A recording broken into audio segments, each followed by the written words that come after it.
الرحمن الرحیم وبہ نستعین وصلی اللہ علی سیدنا محمد وآلہ الطاہرین ولعنۃ اللہ علی اعدائہم اجمعین من الآن الی قیام یوم الدین۔ سب سے پہلے آپ تمام ناظرین و سامعین کی خدمت میں عید سعید الفطر 1441 کی مبارکباد پیش کرتا ہوں، اور آج اس دروس قرآن ترجمہ و تفسیر کا 36واں درس ہے۔ آیت نمبر 164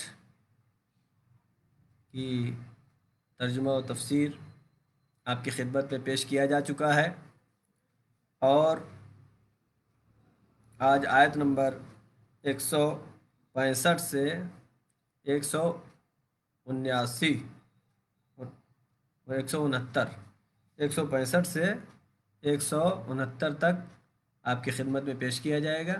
میں بار بار اس کا ذکر کرتا ہوں کہ قرآن مجید کو سمجھ کے پڑھنا چاہیے، اور اس درس میں جو بھی شرکت کر رہا ہے، توجہ دے رہا ہے، مرور زمان کے ساتھ اس کو قرآن مجید کے معنی و مفاہیم کچھ حد تک انشاءاللہ سمجھ میں آنے لگیں گے۔ البتہ یہ مختصر درس تفسیر ہے، لہٰذا قرآن مجید کوئی بہت ہی وسیع معنی و مفاہیم کے ساتھ ہے، لہٰذا اس مختصر عرصے میں پورا بیان کرنا ناممکن، پورا تو بیان انسان کر ہی نہیں سکتا، بس ایک عام فہم تک کہ قرآن میں کیا ہے ہمیں جانتے رہیں اور اس کے معنی و مفاہیم کو سمجھیں، اس لیے کہ قرآن کو سمجھ کے پڑھنا زیادہ ثواب ہے۔ بسم اللہ الرحمن الرحیم۔ اب ہم شروع کرتے ہیں آیت نمبر 165۔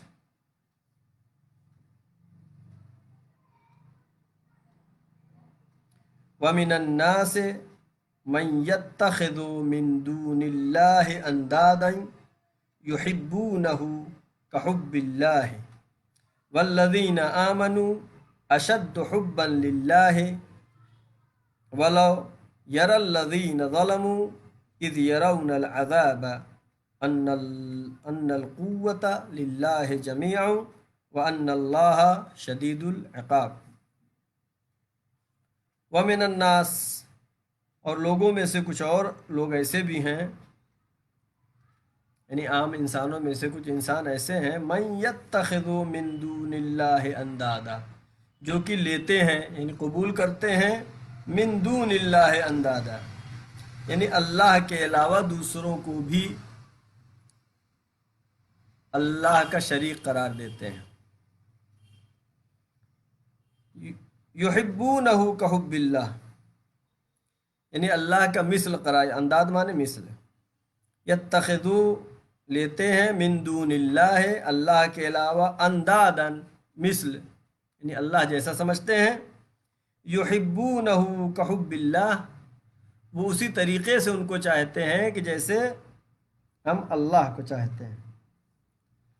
والذین آمنوا اشد حبا للہ، اور وہ لوگ جو ایمان لائے ہیں، اشد حبا للہ، وہ جو محبت کرتے ہیں اللہ سے بنسبت اس کے کہ جو غیر خدا سے محبت کرتے ہیں، اشد حبا للہ، مومنین اللہ سے بہت زیادہ محبت کرتے ہیں۔ وَلَوْ يَرَى الَّذِينَ ظَلَمُوا إِذْ يَرَوْنَ الْعَذَابَ أَنَّ الْقُوَّةَ لِلَّهِ جَمِيعًا۔ وَلَوْ يَرَى الَّذِينَ، اور وہ لوگ کہ ظلموا، جنہوں نے ظلم کیا ہے، یعنی یہاں پر پانچویں امام حضرت امام باقر علیہ السلام نے فرمایا ہے، انداز سے مراد یہاں پر بت نہیں ہے، بلکہ انداز سے مراد وہ ظالم لوگ ہیں جن کو لوگ خدا کی طرح مانتے ہیں۔ اصول کافی جلد 1 صفحہ نمبر 374 میں حدیث درج ہے کہ امام باقر علیہ السلام نے فرمایا، یہاں پر مراد کیا ہے؟ لوگ انسانوں میں سے کچھ انسانوں کو خدا کی طرح مانتے ہیں، آگے ہے وَلَوْ يَرَى الَّذِينَ ظَلَمُوا، اور جب وہ لوگ دیکھیں گے کہ جنہوں نے ظلم کیا ہے، یعنی جو اپنے کو خدا جیسا کہلوانا چاہ رہے تھے، فرعون ہے جیسے، اِذْ يَرَوْنَ الْعَذَابَ، جب وہ دیکھیں گے کہ عذاب کو، اللہ کے عذاب کو، تو کیا ہوگا؟ ان القوت للہ جمیعا، جب وہ عذاب کو دیکھیں گے کہ پوری کی پوری قوت جو ہے صرف اللہ کے لیے ہے، اور وان اللہ شدید العقاب، اللہ جو ہے ایسے لوگوں کے لیے سخت عذاب کرنے والا ہے۔ تو یہاں پر اس نقطے کی طرف توجہ ضروری ہے کہ اشد حبا للہ، بہت زیادہ اللہ سے محبت، یعنی محبت، حقیقی محبت، حقیقی عشق اگر کرنا چاہیے تو وہ اللہ سے محبت کرنا چاہیے۔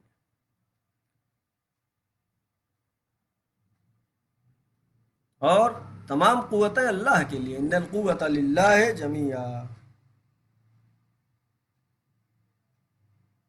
جتنی بھی قوت ہے، جتنی بھی طاقت ہے، جو کچھ بھی ہے اللہ کے لیے ہے۔ لہذا قرآن مجید میں خداوند عالم یہ نقطے کی طرف توجہ دلانا چاہ رہا ہے کہ جو لوگ غیر خدا کو اللہ کی طرح مانتے ہیں، اور وہ لوگ کہ جن کو مانا جا رہا ہے کہ جب وہ دیکھیں گے کہ اللہ کا عذاب بہت سخت ہے،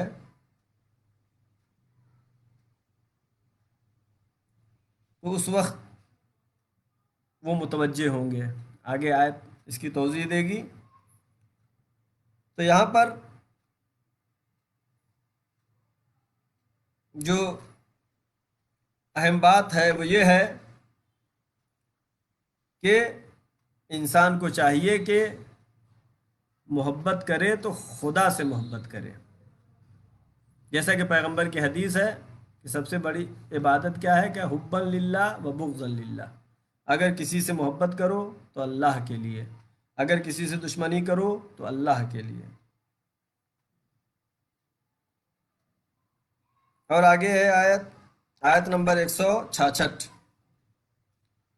اذ تبرأ الذین اتبعوا من الذین اتبعوا ورأوا العذاب وتقطعت بهم الاسباب۔ اذ تبرأ الذین اتبعوا، اب وہ لوگ جو تبعوا، جن کی اتباع کی گئی ہے، تو وہ وقت کو یاد دلائے، اے میرے رسول، اے میرے حبیب، اس جو ہے یاد دلانا، اے میرے حبیب اس وقت کو یاد دلائیے جب تبرأ الذین اتبعوا، جب تبرہ کریں گے، دوری کریں گے، جدائی اختیار کریں گے، کون لوگ؟ اتبعوا، جن کی اتباع ہوئی ہے، جن کی پیروی کی ہے۔ پیروی صرف اسی کی جا سکتی ہے جس کو خدا نے منسوب کیا ہے، غیر خدا کی اتباع و پیروی صحیح نہیں ہے۔ جب وہ دیکھیں گے، جب استبرأ الذین اتبعوا، جب وہ دوری اختیار کریں گے، بھاگیں گے، جدا ہوں گے، جن کی اتباع کی گئی ہے، کس سے؟ من الذین اتبعوا، ان سے کہ جنہوں نے اتباع کیا ہے، جن کی اتباع کی گئی ہے اور جنہوں نے اتباع کیا ہے، جن کی اتباع کی گئی ہے اور پیروی کی گئی ہے، وہ کیا کریں گے؟ فرار کریں گے، دوری اختیار کریں گے۔ وَرَأَوُا الْعَذَابَ، اور عذاب کو دیکھیں گے۔ وَتَقَطَّعَتْ بِهُمُ الْأَسْبَابُ، وہ زمانہ وہ ہے، قیامت کا دن ہے کہ جہاں پر تمام اسباب، تمام راستے بند کر دیے جائیں گے، ٹوٹ جائیں گے۔ یعنی جتنے بھی غیر خدا ہیں، خدائی نہیں ہیں، ان کی اگر اتباع کیا ہے تو پھر قیامت میں وہ تنہا رہ جائیں گے۔ صرف اسباب انہی کے لیے ہیں کہ جو اللہ کی اتباع کرنے والے ہیں، رسول کی اتباع کرنے والے ہیں، اور ان ائمہ معصومین کی اتباع کرنے والے ہیں جن کی اتباع کا حکم خداوند عالم نے دیا ہے۔ اس کے علاوہ اوروں کی اتباع کرنے والے وہاں پر کیا کریں گے؟ وہ جن کی اتباع کی گئی ہے وہ دوری اختیار کریں گے۔ آگے آیت اسی سے مربوط ہے، وقال الذین اتبعوا، آیت نمبر 67، وقال الذین اتبعوا، اور کہیں گے وہ لوگ کہ جنہوں نے اتباع کیا ہے، ان لنا کرۃ فنتبرأ منہم، اگر ہم کو دوبارہ دنیا میں پلٹا دیا جائے، فنتبرأ منہم، ہم ان سے تبرہ کریں گے، ان سے دوری اختیار کریں گے، کما تبرؤوا منا، جیسے انہوں نے آج قیامت کے دن ہم سے دوری اختیار کیا ہے اور اب ہمارا سہارا نہیں بن رہے ہیں، اسی طریقے سے اگر ہم کو دوبارہ زندگی مل گئی تو ہم دنیا میں جائیں گے تو ہم بھی ان سے دوری اختیار کریں گے۔ كذلك يريهم الله أعمالهم حسرات عليهم، یوں ہی خدا ان کے اعمال کو دکھائے گا۔ كذلك يريهم اللہ، اللہ دکھائے گا ان اعمالهم، ان کے اعمال کو، حسرات علیہم، یہ ان کے لیے صرف حسرت ہی حسرت رہے گی اور کچھ نہیں۔ حسرت آدمی کب کرتا ہے؟ کہ جب کسی کام کے کرنے کا اس کے اندر صلاحیت ہوتی ہے، اختیار ہوتا ہے، اور پھر بھی اس اچھے کام کو نہیں کرتا ہے تو اس پہ کیا انسان کرتا ہے؟ حسرت کرتا ہے، آرزو کرتا ہے، کفے افسوس ملتا ہے۔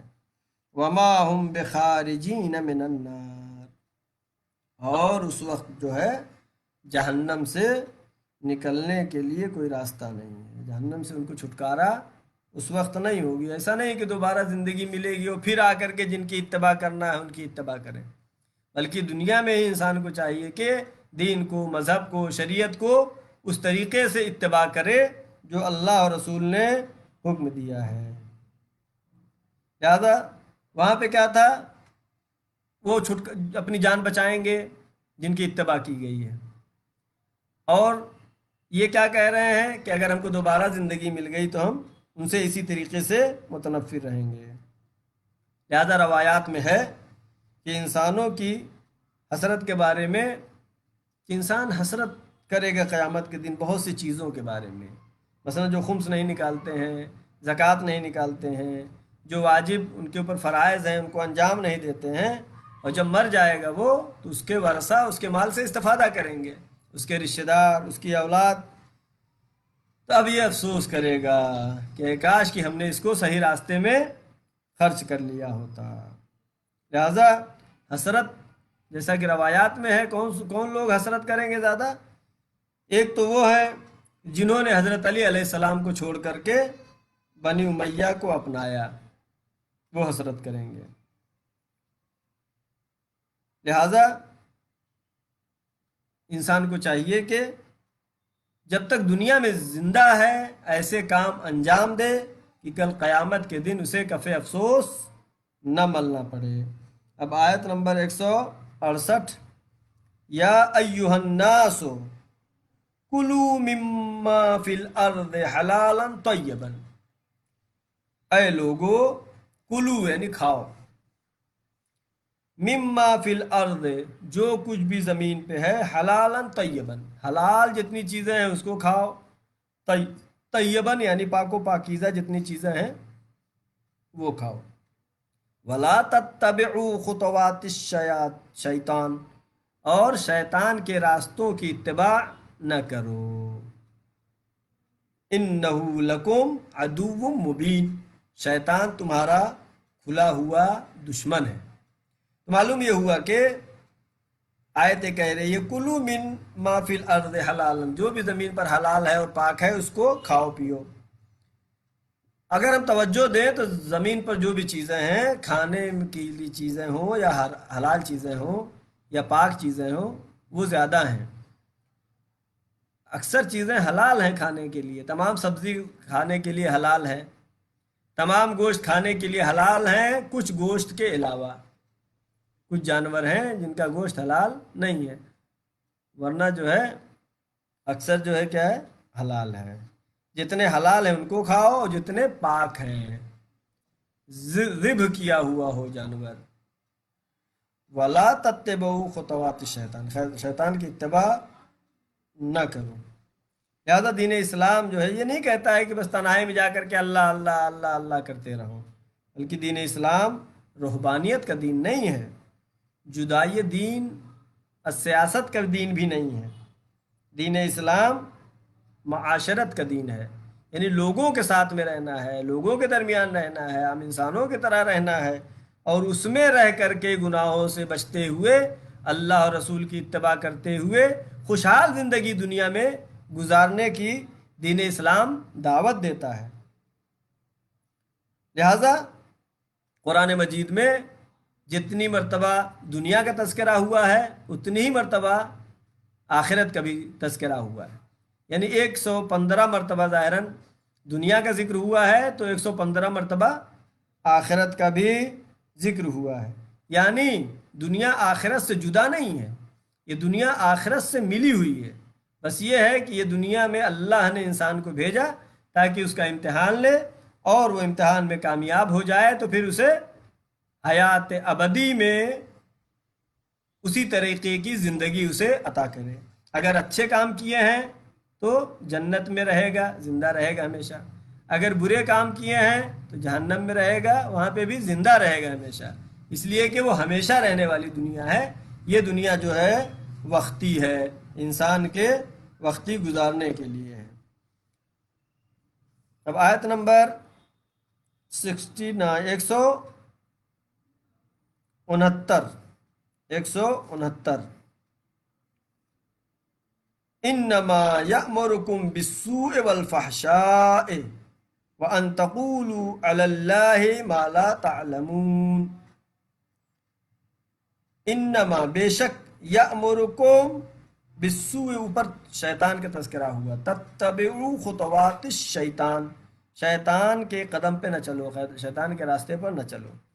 انما بے شک یأمرکم تم کو حکم دیتا ہے، کون حکم دیتا ہے؟ شیطان، بالسوء والفحشاء، تمہیں برائی اور بدکاری کی تمہیں دعوت دیتا ہے، وَأَن تَقُولُوا عَلَى اللَّهِ مَا لَا تَعْلَمُونَ، اور تم وہ کہو جو کہ اس بات کی دعوت دیتا ہے، عَلَى اللَّهِ مَا لَا تَعْلَمُونَ، کہ تم جو اللہ کے لیے نہیں ہے وہ بات اللہ کی طرف نسبت دو، جو اللہ نے نہیں کہا اس کی طرف بیجا اگر کوئی نسبت دیتا ہے یہ شیطانی کام ہے، شیطان کام کرتا ہے۔ اس آیت کے ذیل میں تفسیر روح البیان میں تذکرہ آیا ہے کہ شیطان کیا چاہتا ہے۔ شیطان بہکانے کے لیے مختلف انسانوں کو مختلف مراحل میں بہکاتا ہے۔ پہلے مرحلے میں شیطان یہ چاہتا ہے کہ یہ بندہ کفر اختیار کرے، کافر رہ جائے، اگر دیکھتا نہیں وہ کافر نہیں رہا، اسلام لایا، مسلمان ہو گیا، مومن ہو گیا، تو پھر چاہتا ہے کہ اس کو گناہ کبیرہ میں ملوث کر دے۔ جب دیکھتا ہے کہ وہ گناہ کبیرہ انجام نہیں دے رہا، اس سے بچ گیا، تو پھر کہتا ہے کہ ملوث کر دے گناہ صغیرہ کے لیے، اور اس کے بعد بھی اگر وہ گناہ صغیرہ کو بھی انجام نہیں دیتا ہے تو پھر دعوت دیتا ہے کہ کم سے کم عمل مباح انجام دے دے، اور اس کے بعد بھی اگر وہ بہکاوے میں نہیں آتا ہے تو دیکھ رہا ہے وہ عبادت کر رہا ہے، تو اب شیطان کیا کرتا ہے کہ ایسی عبادت کی طرف متوجہ کرا دیتا ہے کہ انسان وہ عبادت کرے جس میں ثواب کم ہو، جہاں تک روک سکتا ہے۔ یعنی آدمی جو ہے گھر میں مسجد میں جانے کے بجائے گھر میں نماز پڑھنے لگے، تو کیا ہے یہ؟ اتنا شیطان نے روک لیا ہے۔ تو یہاں پر جو ہے یأمرکم بالسوء، شیطان حکم دیتا ہے برائی اور گناہ کے لیے۔ یہاں پر شیطان کے حکم سے مراد یہ نہیں ہے کہ وہ اس کا حکم چل رہا ہے، نہیں، بلکہ شیطان کے حکم سے مراد یہ ہے کہ شیطان وسواس کرتا ہے، وسوسہ ڈالتا ہے ذہن میں، انسان کے دل میں، اور جیسا کہ بہت سی قرآنی آیات میں ہے کہ شیطان برے کاموں کو، گناہوں کو اچھی شکل بنا کر پیش کرتا ہے تاکہ بندے اس سے اچھا سمجھ کر کے انجام دیں، لیکن جیسا کہ ابھی ہم نے آج تلاوت کیا، کلو مما فی الارض حلالا طیبا، جو کچھ بھی زمین پر ہے حلال ہے، پاک ہے، اس کو کھاؤ پیو۔ لہذا دین اسلام جدا دنیا سے جدا ہو کے رہنے کا نام نہیں ہے، بلکہ اسی دنیا میں انہیں انسانوں کے ساتھ رہ کر کے اپنے کو اللہ سے نزدیک کر لینا، اللہ سے قریب کر لینا، جو کہ ہم ہر نماز میں نیت بھی کرتے ہیں قربتاً اللہ۔ یہ اصل مقصد ہے کہ انسان اس دنیا میں زندگی گزار کر کے اپنی آخرت کو سنوارے اور بنائے۔ لہذا روایات میں جو کہ آپ سنتے رہتے ہیں، دنیا مزرعۃ الآخرہ، دنیا آخرت کی کھیتی ہے، یہاں پر جو آدمی بوئے گا وہی وہاں پر کاٹے گا، اس کو اس کا اجر ملے گا۔ آخر میں دعا ہے، پروردگارہ محمد وآل محمد کے صدقے میں، چاہدہ معصومین علیہ السلام کے صدقے میں ہماری اس مختصر سی عبادت کو قبول فرما۔ پروردگارہ محمد وآل محمد کے صدقے میں اس روز عید کو ہم سب کے لیے حقیقی عید قرار دے، اور اس دن میں تیری طرف سے جو ہدیہ و تحفہ ہے، بہترین ہدیہ و تحفہ ہم کو عنایت فرما۔ پروردگارہ محمد وآل محمد کے صدقے میں، چاہدہ معصومین علیہ السلام کے صدقے میں جو بھی پریشان حال ہیں ان کی پریشانیوں کو برطرف فرما۔ معبود جو مریض ہیں ان کو شفائے کامل و عاجل عطا فرما۔ پروردگارہ محمد وآل محمد کے صدقے میں پرچم اسلام کو سربلند فرما، پرچم کفر و نفاق کو سرنگوں فرما۔ مراجع اکرام، علماء اکرام، بالاخص آیت اللہ سستانی و مقام معظم رہبری کی حفاظت فرما۔ پروردگارہ ہم کو اس لائق بنا دے کہ ہم امام زمانہ کے یاران انصار میں شامل ہو سکیں۔ پروردگارہ ہمارے امام زمانہ کے ظہور میں تعجیل فرما، اور ہم سب کو ان کے یاور و انصار میں شمار فرما۔ وآخر الدعوانا ان الحمد للہ رب العالمین، والسلام علیکم ورحمۃ اللہ وبرکاتہ۔